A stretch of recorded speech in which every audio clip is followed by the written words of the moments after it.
Hello dear students, देखिए इसमें थोड़ा सा एक पोर्शन और बाकी था, हम आपको बता दें श्वसन की प्रक्रिया। ठीक है, देखिए श्वसन की प्रक्रिया में थोड़ा सा आपको इसको हम बता दें।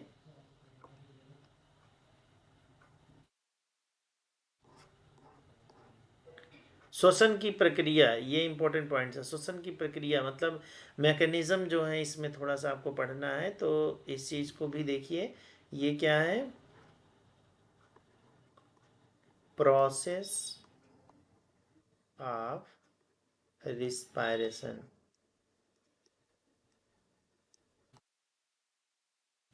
और कभी कभी इसी को मैकेनिज्म भी कह देता है। ठीक है, तो ये दो चरणों में होती है।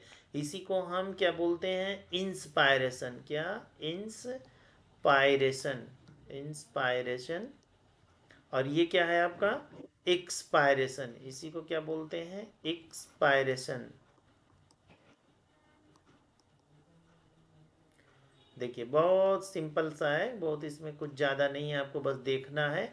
देखिए श्वसन के इंस्पायरेशन और एक्सपायरेशन में आप देखेंगे तो श्वसन की प्रक्रिया दो चरणों में होती है, इंस्पायरेशन और एक्सपायरेशन। इंस्पायरेशन जब हम सांस अंदर लेते हैं तो डायाफ्राम नीचे की ओर खींचता है, नीचे की ओर जाता है। ठीक है, ये जैसे हम आपको बता दें कि बड़ा इंपॉर्टेंट पॉइंट्स है फिगर के द्वारा।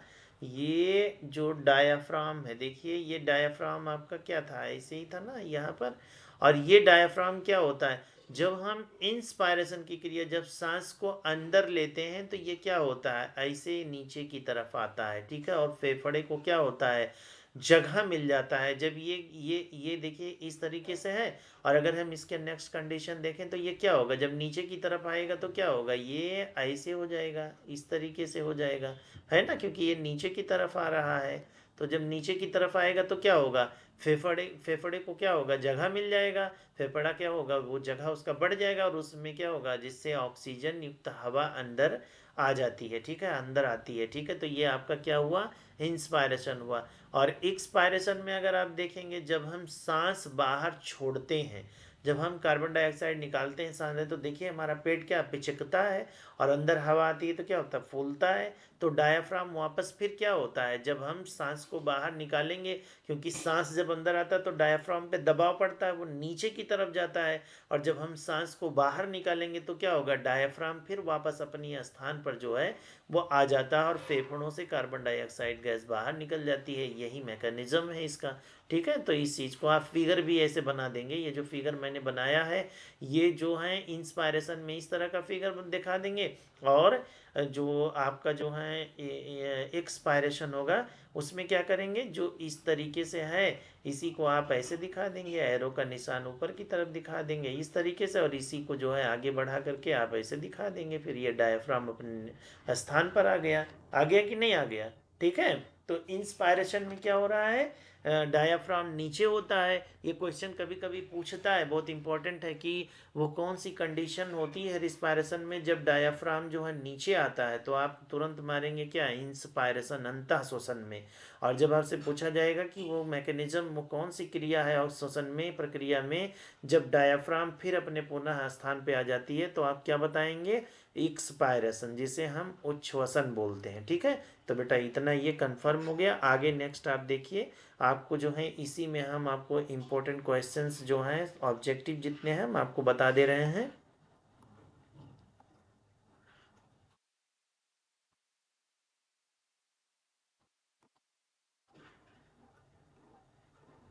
देखिए ये इंपॉर्टेंट ऑब्जेक्टिव क्वेश्चंस हैं, बड़े इंपॉर्टेंट हैं। पहला क्वेश्चन है कि सेलुलर रिस्पायरेशन जो होता है, कोशिकीय प्रक्रमों में ऊर्जा मुद्रा।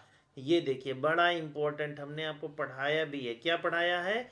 तो इसमें देखिए माइटोकांड्रिया होगा नहीं, ग्लूकोज होगा नहीं, पायरुवेट होगा नहीं, हमने पढ़ाया। इसका ऑप्शन क्या होगा? एटीपी।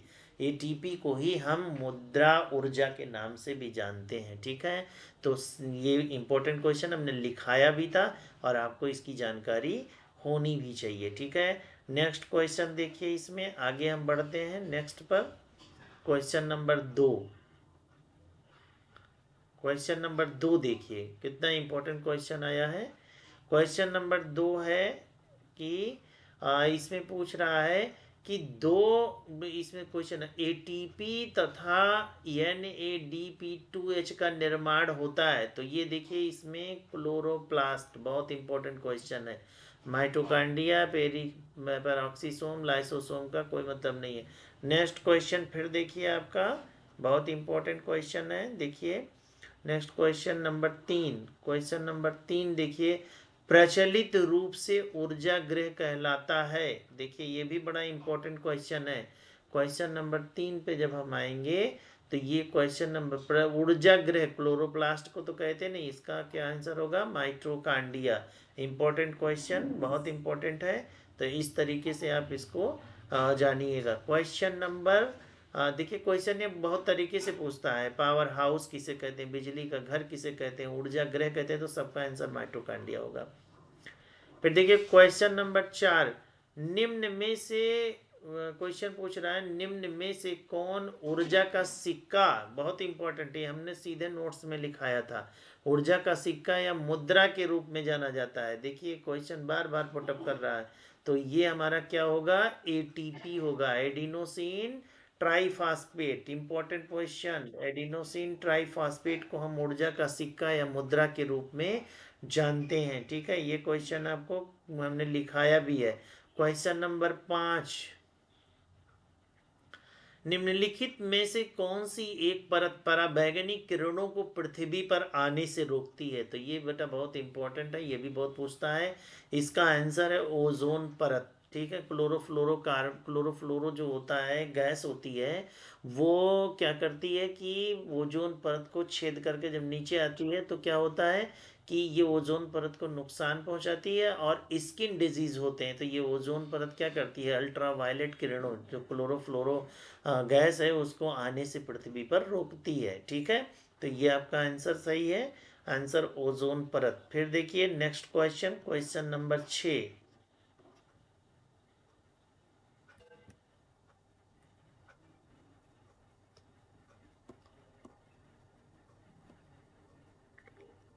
क्वेश्चन नंबर 6 देखिए,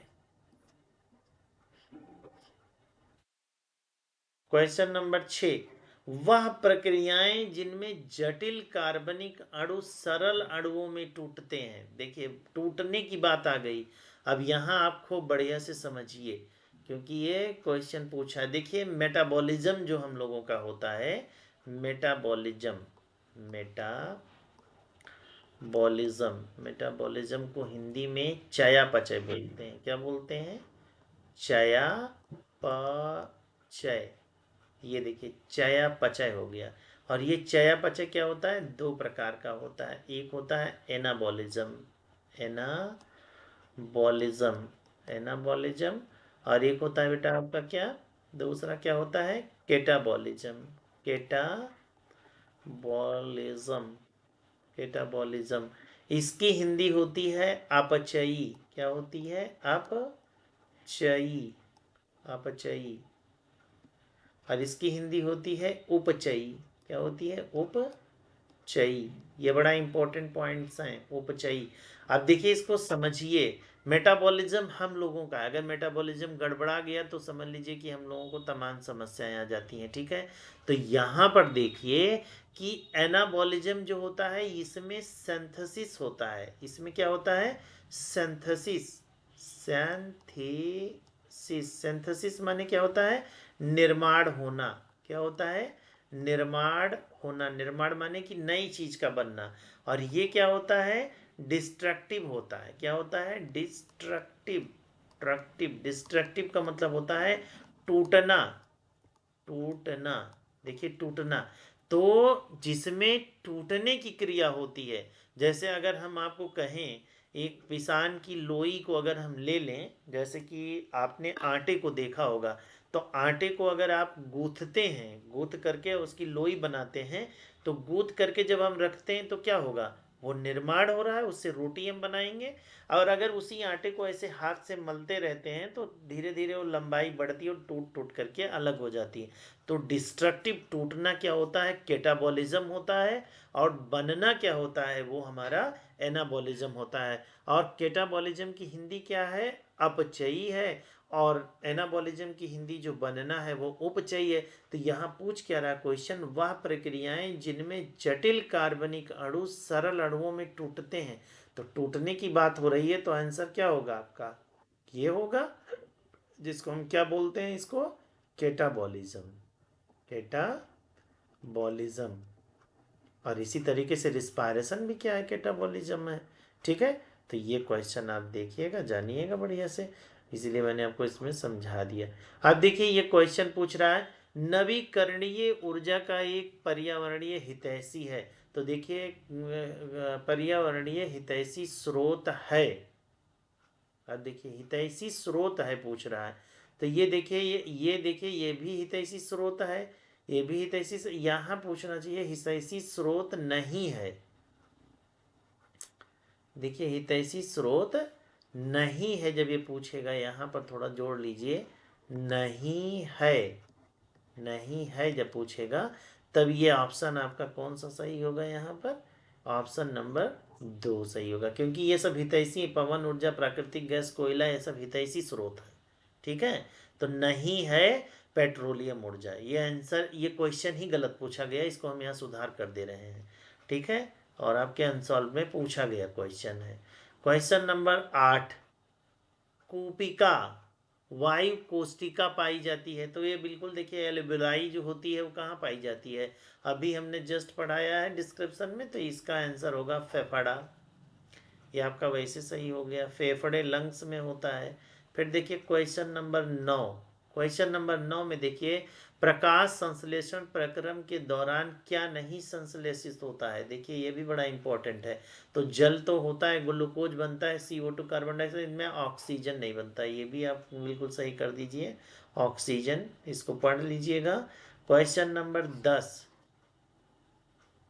देखिए ये सबसे लॉन्ग क्वेश्चन है। क्वेश्चन, किण्वन जिसे फर्मेंटेशन कहते हैं, किण्वन के बारे में निम्न में से कौन सा कथन सत्य नहीं है। देखिए सत्य नहीं है, बोलिए, फर्मेंटेशन किण्वन, तो इसमें क्या होता है, ऑक्सीजन, विदाउट ऑक्सीजन की क्रिया होती है, क्या होता है इसमें, विदाउट ऑक्सीजन, इसमें ऑक्सीजन क्या होता है, without, without oxygen, without oxygen होगा तो क्या होगा, उसमें माइटोकांड्रिया का कोई रोल ही नहीं होगा, ये ऑक्सीजन की अनुपस्थिति में होता है, बिल्कुल सही है, क्योंकि विदाउट ऑक्सीजन हो रहा है। ये प्रक्रम सामान्य ईस्ट में है, बिल्कुल सही है, ये भी सत्य है, ये सत्य है, ये भी सत्य है। इस क्रिया में पायरुवेट या पायरुविक अम्ल CO2 या इथेनॉल में परिवर्तित होता है, बिल्कुल सही है। तो ये क्रिया माइटोकांड्रिया में संपन्न होती, बिल्कुल गलत है, ये ऑप्शन नंबर 4 सही है, ये सत्य नहीं है, क्योंकि ऑक्सीजन के बिना, जिसमें ऑक्सीजन नहीं होगा, माइटोकांड्रिया का कोई मतलब नहीं है। ठीक है, तो ये इस तरीके से आपका क्वेश्चन नंबर 10 भी आपका कंप्लीट हो गया। ठीक है, ये क्वेश्चन नंबर 10। नेक्स्ट क्वेश्चन देखिए, क्वेश्चन नंबर 11,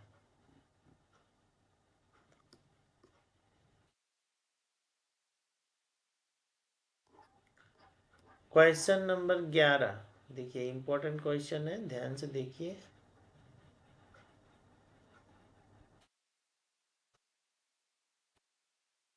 शरीर के बाहर से ऑक्सीजन को ग्रहण करना तथा कोशिकीय आवश्यकता के अनुसार खाद्य स्रोत के विघटन को कहते हैं। देखिए शरीर के अंदर से शरीर के बाहर से ऑक्सीजन को ग्रहण करना, ऑक्सीजन हम ग्रहण करते हैं किस में, श्वसन में करते हैं, और कोशिकीय आवश्यकता के अनुसार खाद्य स्रोत के विघटन को कहते हैं क्या, विघटन माने टूटना, 38 ATP बनता है ना ग्लूकोज से, टूटता है, तो इसमें क्या होता है, विघटन होता है, तो हमारा क्या होगा, ये श्वसन। ठीक है, क्या होगा, श्वसन। देखिए इसमें थोड़ा श्वसन, इसी को हम क्या बोलते हैं, रिस्पायरेशन, रिस्पायरेशन, ये ऑप्शन आपका सही होगा। ठीक है, ये ठीक, क्लियर। क्वेश्चन नंबर 12, देखिए क्वेश्चन नंबर 12 में देखिए, ऑक्सीजन की उपस्थिति में पायरुवेट का ऑक्सीकरण कोशिका के किस भाग में होता है। ऑक्सीजन की उपस्थिति में, तो जब ऑक्सीजन की उपस्थिति होगा तो क्या होगा, आपका आंसर क्या होगा, पायरुवेट का ऑक्सीकरण पूछ रहा है, तो ये ऑप्शन आपका क्या होगा, माइटोकांड्रिया। ठीक है, क्योंकि साइटोप्लाज्म नहीं होगा, ये भी आप जानिएगा। ठीक है, 13 नंबर देखिए, क्वेश्चन नंबर 13। पायरुवेट के विखंडन की प्रक्रिया संपन्न होती है। विखंडन की प्रक्रिया कहाँ संपन्न होती है? पायरुवेट के विखंडन की प्रक्रिया। तो ये भी आपका ऑप्शन क्या होगा? माइटोकांड्रिया। वही क्वेश्चन 2 बार रिपीट कर दिया। क्वेश्चन नंबर 14 देखिए, क्वेश्चन नंबर 14। फुफ्फुसी कोशिकाएं पाई जाती हैं। फुफ्फुस, पल्मोनरी सेल्स की बात की जा रही है। फुफ्फुसी कोशिकाएं, इसको क्या बोलते हैं? Pulmonary cell. अब पल्मोनरी का संबंध किससे होता है? PUL, pulmonary. पल्मोनरी सेल्स जो होती हैं ये पाई जाती हैं बेटा किसमें?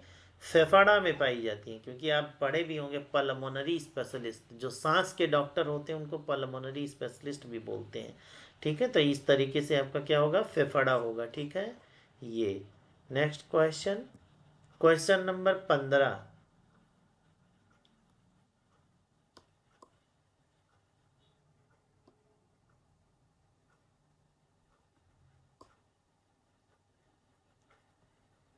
क्वेश्चन नंबर 15 देखिए क्या है।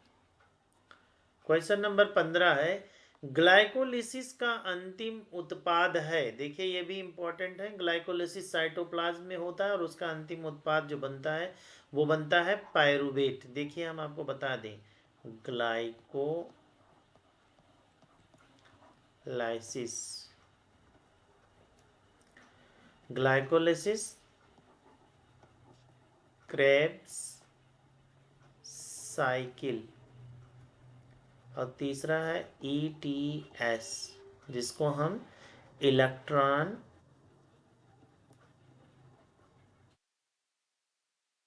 Transport system.